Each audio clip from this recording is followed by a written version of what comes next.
Digital textbooks. Textbooks have been in school systems for a very long time. They are a major source of information for most students, that is besides the teacher, of course. Textbooks provide valuable information that can help them learn things quicker and easier. They provide a constant source of information when the teacher is not present, and they make it easier for students to follow along with lessons. Textbooks themselves are not meant to be the only source of information for a student. The main source of information should first and foremost always be the teacher. There are a few pressing problems that pertain to textbooks. According to the CVS Health Resources, the average middle school student carries between 15 and 20% of their own body weight in their backpacks. Lynn White, an assistant professor of research at the Northeast Ohio University's Chicago of Medicine, says that is the equivalent of an adult carrying a small refrigerator on their backs. That's unbelievable. Textbooks are one of the main reasons that backpacks are so heavy. The average textbook weighs anywhere between 3 to 5 pounds. That means that just 3 textbooks can weigh up to 15 pounds. That's an abnormally large amount of weight to put on a child's back. There is a change going on in the textbook industry that may reduce and even eliminate this problem. The solution to overweight backpack problem may be with a digital textbook. Along with many things in the 21st century, the textbook is becoming digital. Now, this has been happening gradually for some time. It began with textbook websites that offer handouts, study guides, and extra information that went along with the textbook. One example of this extra help is in the McDougall-Little Class Zone. For their British literature textbook, this site offers a look at the unit, the vocabulary from the unit, along with links to historical background sites, sites about the authors, and research project starter sites. These supplements to textbooks make them easier to use and made it easier for students to learn. More recently, textbooks have begun to offer a digital copy or an online copy of the book that can be seen with purchase of the digital or the hard copy of the text. The most current advancement with the ability is to buy the digital textbook and not the hard copy. This could mean never having to buy a hard copy of the text ever again. This opens up a whole new door for schools. Now, some of you may ask, what is a digital textbook anyway? And that's a very good question. According to the Random House Dictionary, digital means anything available in electronic form, readable, and manipulable by computer. So naturally, a digital textbook is a textbook that is available electronically for students to use. A digital text contains the same information as the printed version, if not more. Another name for a digital textbook is an e-book. To some, the thought of a purely digital textbook can be completely overwhelming, but don't worry. They're a lot easier to use than they sound. The way to get a digital textbook is to download it onto a computer. It can be read just like a normal textbook through software or online. A few examples of software to read textbooks are Adobe Reader and Adobe Digital Edition's ebook reader. Adobe Reader is a PDF reader. It allows one to view, search, print, and collaborate on Adobe PDF files. Adobe Digital Edition's ebook reader is designed specifically for ebooks. It allows one to download and read books on or offline. It includes a search and bookmark ability to find things easily, and also allows you to organize your personal bookshelf easily to find a specific book. Both versions are available to the public for reading documents and ebooks. Some downloaded books have the ability to be seen for only a short period of time, like a semester or a year, and some have the ability to be owned forever. It states on the downloaded page how long the text is good for. Specific ebooks have the capability to be shared, printed, and copied. This allows for more mobility of the digital book. Again, some companies limit the number of times a textbook can be shared or printed. Since computers are needed to view these books, some schools have bought laptops for the students that are loaded with the textbooks and checked out at the beginning of the year, just like a normal textbook would be. As you may suspect, the students are the main group of people that will be affected by the switch to the digital texts. Students will now have access to their textbooks without having to take the bulky books home.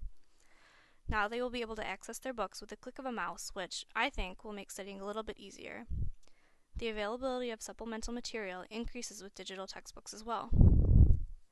With a digital text, students now have access to online dictionaries for words they don't know, links to supporting websites to help them better understand the topic if they need more help, and there is also the ability to take notes in the book, which I know is not allowed in schools. With digital textbooks, students are now able to interact with the material that is presented to them. They have more ways of learning instead of just reading. This means that all of the students who learn in other ways than just reading are now able to understand the material better. How will digital textbooks affect the classroom? That's a good question. Since printed versions take a while for the next edition to be made and updated information, teachers are stuck trying to keep up with the information in an outdated source. With digital textbooks being used in the classroom, it will eliminate the waiting period for updated information. Now information can be downloaded as soon as it becomes available. Digital textbooks offer a more interactive learning experience. There are more options available for students to study and learn with these digital texts. Ebooks will also keep students up to date with new technology. In the age of technology, it is important for our students to know how to use all of the technologies out there. Digital texts will help them to learn about technology as well as the subject matter. Another major benefit for classrooms is that the laptop that the textbooks are loaded onto can be a tremendous help to underprivileged students. There are many students who do not have access to a computer at home. By providing them with laptops, they will now have access to not only their textbooks, but they will have access to writing programs like Microsoft Word and PowerPoint, which many schools purchase with their laptops. This will give them the ability to keep up with students who do have computers at home. There are some pros and cons to using both digital and printed textbooks. Digital textbooks are obviously more economically friendly as opposed to printed books. According to conservatory.com, nearly half of the trees cut down in North America go to paper making. Imagine all of these trees could be saved if we switched to digital textbooks. Another pro of the digital book is that it takes up less space and is not as heavy as a normal printed textbook. The last pro for the digital book is that they are generally cheaper than printed textbooks. According to Jeffrey Young in his article, 6 Lessons One Campus Learned About E-Textbooks, ebooks generally cost half the price than printed textbooks. These digital books also have some cons. For one, the battery life can be a problem. Some laptops have a short battery life and need to be plugged in to charge. This can cause a problem in class when all the outlets are full. With a printed textbook, there is no need to have a plug. You can take them anywhere.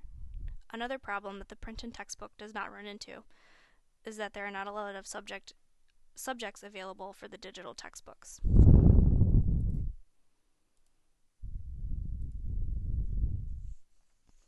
California is one of the first states to try out digital textbooks in their school systems.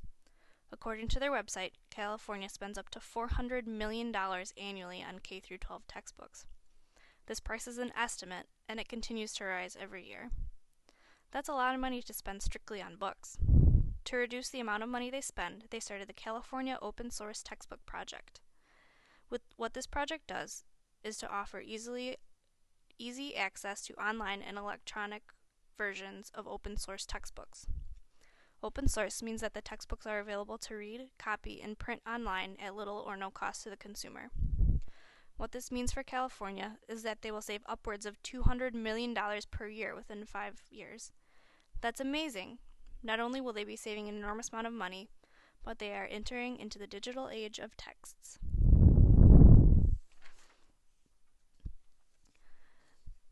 There are more advancements that will come once digital textbooks become more widely used. One of these advancements is the personal reader.